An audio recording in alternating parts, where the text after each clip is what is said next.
राज्य के गवर्नर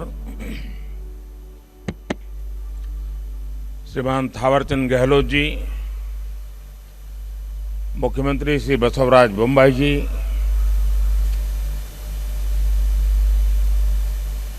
श्री युद्धवीर कृष्णदत्त चामराजा वाडियार जी, राजमाता प्रमोदा देवी,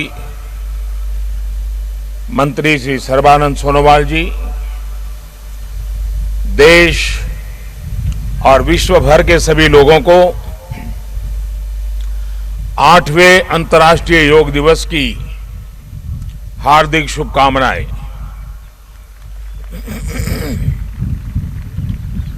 आज योग दिवस के अवसर पर मैं कर्नाटक की सांस्कृतिक राजधानी, अध्यात्म और योग की धरती मैसूरू को प्रणाम करता हूं। मैसूरू जैसे भारत के आध्यात्मिक केंद्रों ने जिस योग ऊर्जा को सदियों से पोषित किया, आज वो योग ऊर्जा विश्व स्वास्थ्य को दिशा दे रही है। आज योग वैश्विक सहयोग का पारस्परिक आधार बन रहा है। आज योग मानव मात्र को निरोग जीवन का विश्वास दे रहा है। हम आज सुबह से देख रहे हैं कि योग की जो तस्वीरें कुछ वर्ष पहले केवल घरों में, आध्यात्मिक केंद्रों में दिखती थी, वो आज विश्व के कोने कोने से आ रही है। ये तस्वीरें आत्मिक बोध के विस्तार की तस्वीरें हैं। ये तस्वीरें एक सहज, स्वाभाविक और साझी मानवीय चेतना की तस्वीरें हैं। खास तौर पर तब जब दुनिया ने बीते 2 सालों में सदी की इतनी बड़ी महामारी का सामना किया हो। इन परिस्थितियों में देश, द्वीप, महाद्वीप की सीमाओं से ऊपर योग दिवस का ये उत्साह, ये हमारी जीवटता का भी प्रमाण है। योग अब एक वैश्विक पर्व बन गया है। योग किसी व्यक्ति मात्र के लिए नहीं, संपूर्ण मानवता के लिए है। इसलिए इस बार अंतर्राष्ट्रीय योग दिवस की थीम है योगा फॉर ह्यूमैनिटी। मैं इस थीम के जरिए योग के इस संदेश को पूरी मानवता तक पहुंचाने के लिए यूनाइटेड नेशंस का और सभी देशों का हृदय से धन्यवाद करता हूं। मैं दुनिया के सभी नागरिकों का भी सभी भारतीयों की तरफ से अभिनंदन करता हूं।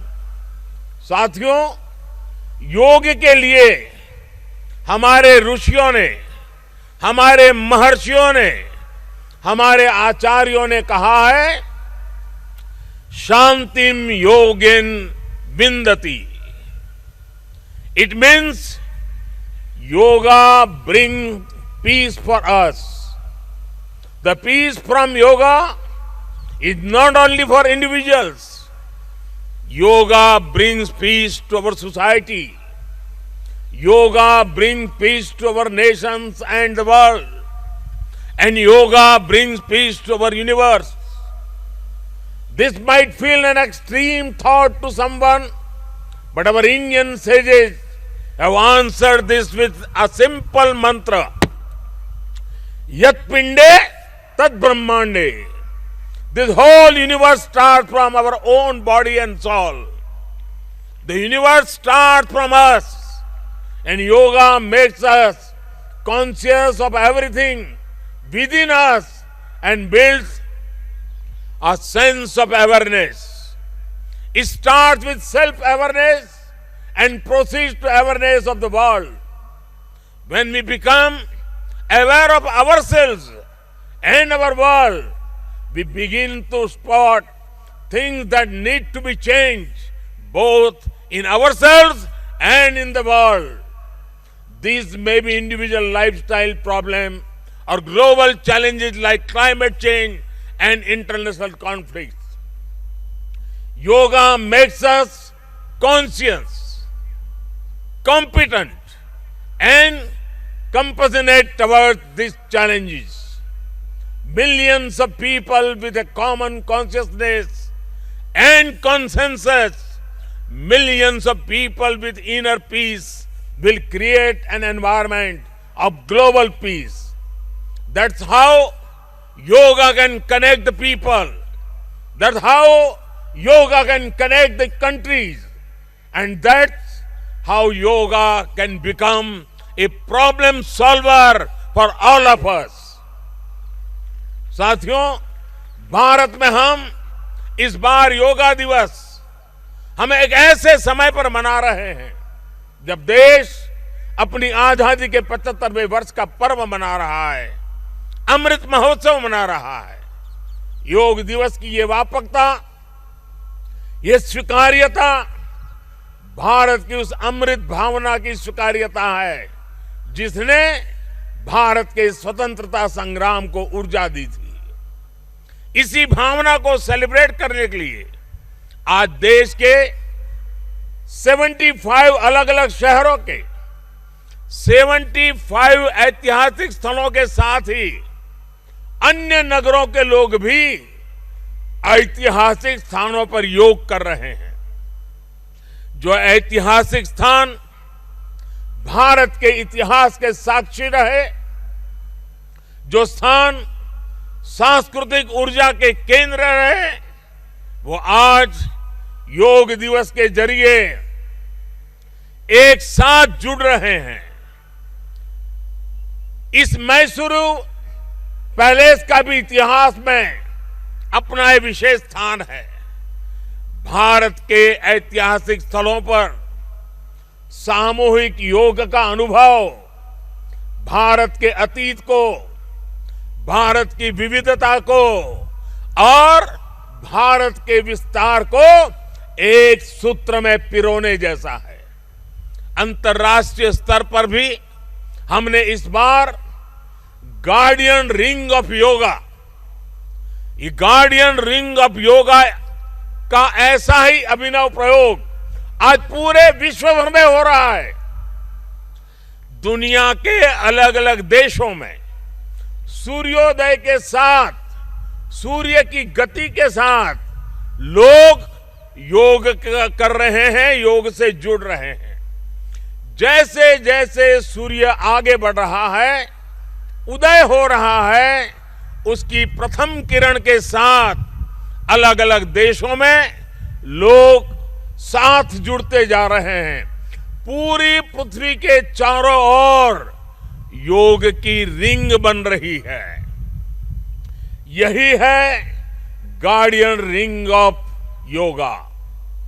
योग के ये प्रयोग स्वास्थ्य, संतुलन और सहयोग की अद्भुत प्रेरणा दे रहे हैं। साथियों, दुनिया के लोगों के लिए योग आज हमारे लिए केवल पार्ट ऑफ लाइफ नहीं है।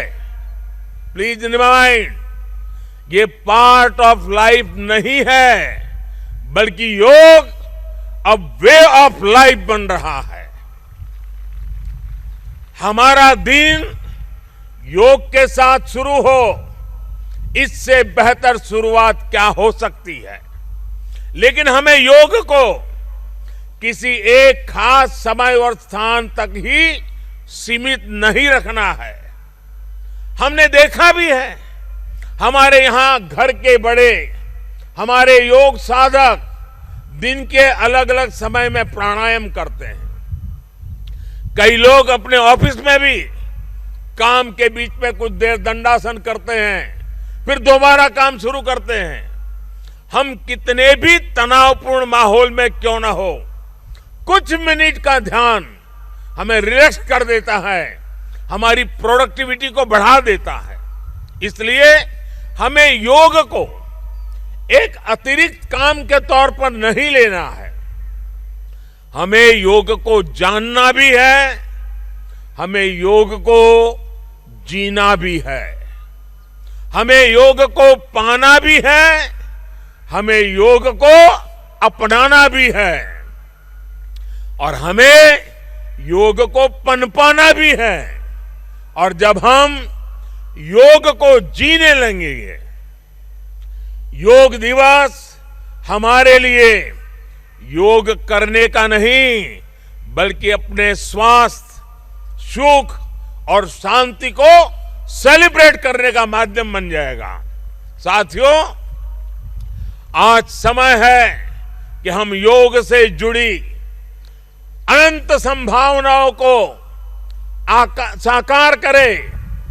आज हमारे युवा बड़ी संख्या में योग के क्षेत्र में नए नए आइडियाज के साथ आ रहे हैं। इस दिशा में हमारे देश में आयुष मंत्रालय ने स्टार्टअप योगा चैलेंज भी लॉन्च किया है।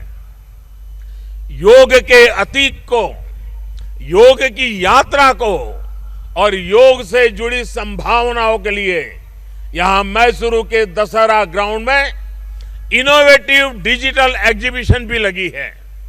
मैं देश के और दुनिया के सभी युवाओं में से इस तरह के प्रयासों से जुड़ने का आह्वान करता हूं। मैं वर्ष 2021 के लिए prime minister awards for outstanding contribution for promotion and development of yoga के जो विनर्स हैं, मैं उन सभी विनर्स को हृदय से बहुत बहुत बधाई देता हूं। मुझे विश्वास है योग की ये अनादि यात्रा अनंत भविष्य की दिशा में ऐसे ही अनवरत चलती रहेगी।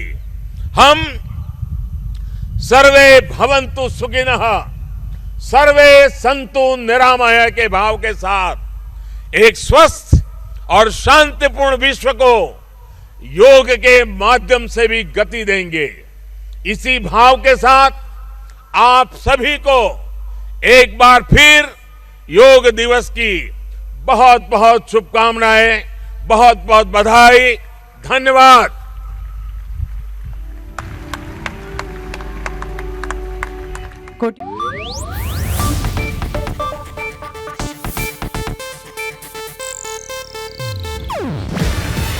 ಇದು ಏಷ್ಯಾನೆಟ್ ನ್ಯೂಸ್ ನೆಟ್ವರ್ಕ್ ಪ್ರಸ್ತುತಿ. ನೀವು ನೋಡ್ತಿದ್ದೀರಾ ಏಷ್ಯಾನೆಟ್ ಸುವರ್ಣ ನ್ಯೂಸ್.